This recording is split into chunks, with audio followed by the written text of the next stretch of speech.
I'm just doing a quick video to show you all the materials we're about to send off to our silversmith for the next order. It's quite a sort of small order this time because he's just worked on restocking after Christmas, so he's been very busy. Anyway, the first thing I'm going to show you is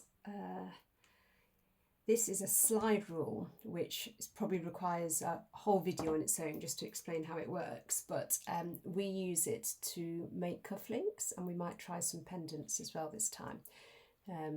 They're very popular as sort of gifts for people who are studying maths or science, but you can see there's sort of a lot of detail on it, but I need to read up and refresh my memory on how to actually use it.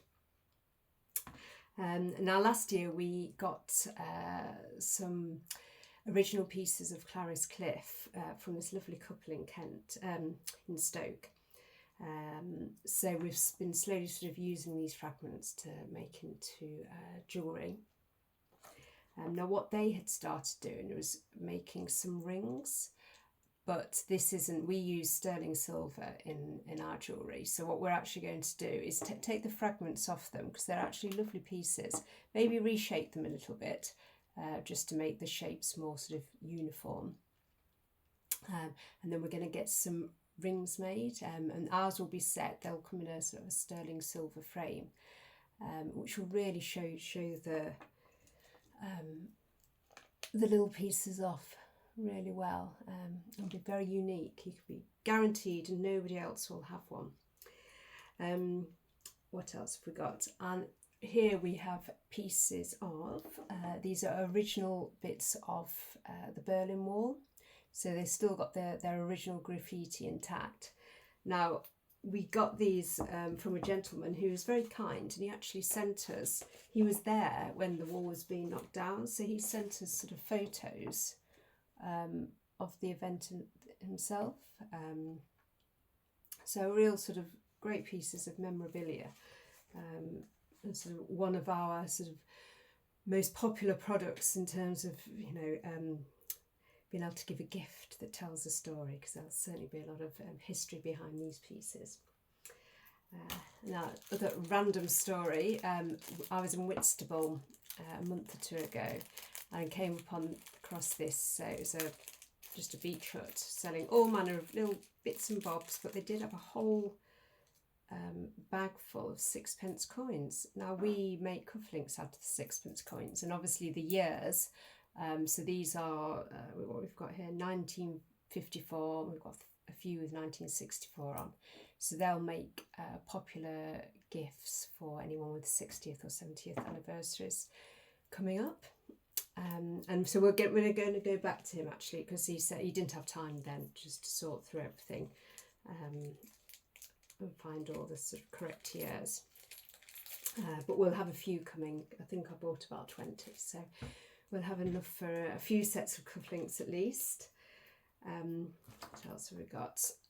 So here are, so we've got a batch of Preseli bluestone. So it's the stone that's used, that was used to make Stonehenge. So it's from the stone from the Welsh mountains. They've got lovely detail on them, and they're sort of like an olive blue grey colour. We've started doing pendants, and then our cufflinks have always been very popular. It's the challenge is getting a piece of stone that's sort of flat enough to work with to make the 15mm square cufflinks. And what else have we got?